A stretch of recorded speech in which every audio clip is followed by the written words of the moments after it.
अस्सलामुअलैकुम स्टूडेंट्स।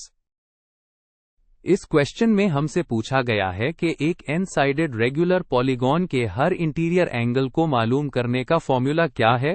आपको 4 ऑप्शंस दिए गए हैं। हम स्टेप बाय स्टेप इसका सही जवाब ढूंढेंगे।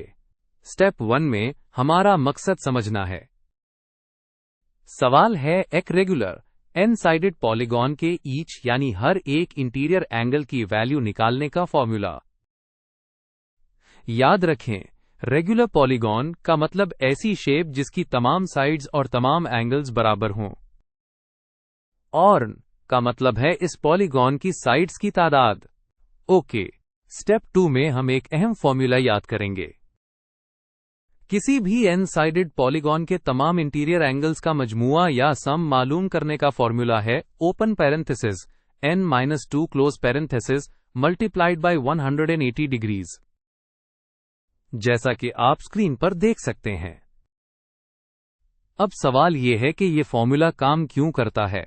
क्योंकि किसी भी एन साइडेड पॉलीगॉन को हम एक कोने से डायगोनल्स बनाकर open parenthesis n-2 close parenthesis triangles में तकसीम कर सकते हैं। और जैसा कि हम जानते हैं कि एक ट्रायंगल के एंगल्स का सम 180 डिग्रीज होता है, तो पूरे पॉलीगॉन के एंगल्स का सम होगा open parenthesis n-2 close parenthesis को 180 से मल्टीप्लाई करके। चलें उसको एक मिसाल से समझते हैं।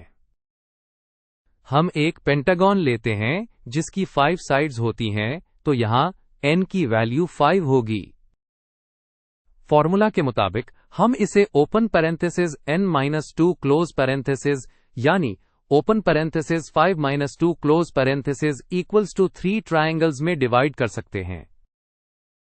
तो इसके तमाम इंटीरियर एंगल्स का सम होगा 3 मल्टीप्लाइड बाय 180 डिग्रीज, जो कि बनता है 540 डिग्रीज। उसका मतलब है कि किसी भी पेंटागन के पांचों इंटीरियर एंगल्स को जमा करें तो हमेशा 540 डिग्रीज ही आएगा। अब जब हमारे पास टोटल सम ऑफ एंगल्स का फॉर्मूला है, तो हम ईच यानी हर एक एंगल की वैल्यू निकाल सकते हैं, लेकिन सिर्फ रेगुलर पॉलीगॉन के लिए। क्योंकि रेगुलर पॉलीगॉन में सारे n एंगल्स बराबर होते हैं, तो एक एंगल की वैल्यू निकालने के लिए हम टोटल सम को एंगल्स की तादाद n से डिवाइड कर देंगे। जैसा कि आप देख रहे हैं, हमने सम ऑफ इंटीरियर एंगल्स की जगह इसका formula open parenthesis n-2 close parenthesis times 180 degrees रखा और उसको n से डिवाइड कर दिया। तो हमारा फाइनल फॉर्मूला बना open parenthesis n-2 close parenthesis multiplied by 180 degrees all divided by n। अब हम अपने डिराइव्ड फॉर्मूला को दिए गए ऑप्शन से कंपेयर करते हैं। इससे कम स्ट्रॉन्ग इससे ज्यादा ऑप्शन ए, इससे कम स्ट्रॉन्ग इससे ज्यादा है n times 180 divided by n। यहां से n कैंसल हो जाएगा और जवाब 180 डिग्रीज आएगा, जो गलत है। इससे कम स्ट्रॉन्ग इससे ज्यादा ऑप्शन बी, इससे कम स्ट्रॉन्ग इससे ज्यादा open parenthesis n-1 close parenthesis 180 over n है, ये भी हमारे फॉर्मूला से मैच नहीं करता। इससे कम स्ट्रॉन्ग इससे ज्यादा ऑप्शन सी, इससे कम स्ट्रॉन्ग इससे ज्यादा में open parenthesis n-2 close parenthesis के साथ 180 को प्लस किया गया है, जबकि फॉर्मूला में मल्टीप्ली होना चाहिए, तो ये भी गलत है।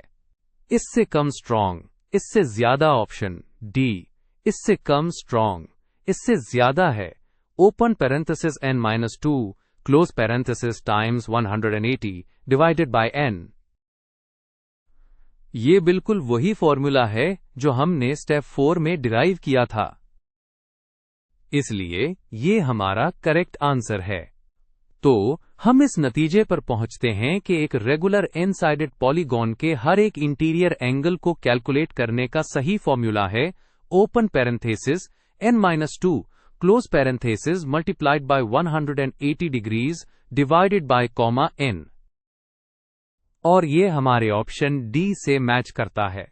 तो फाइनल रिजल्ट ये है कि एक एन साइडेड पॉलीगॉन के हर इंटीरियर एंगल का फॉर्मूला ऑप्शन डी में दिया गया है।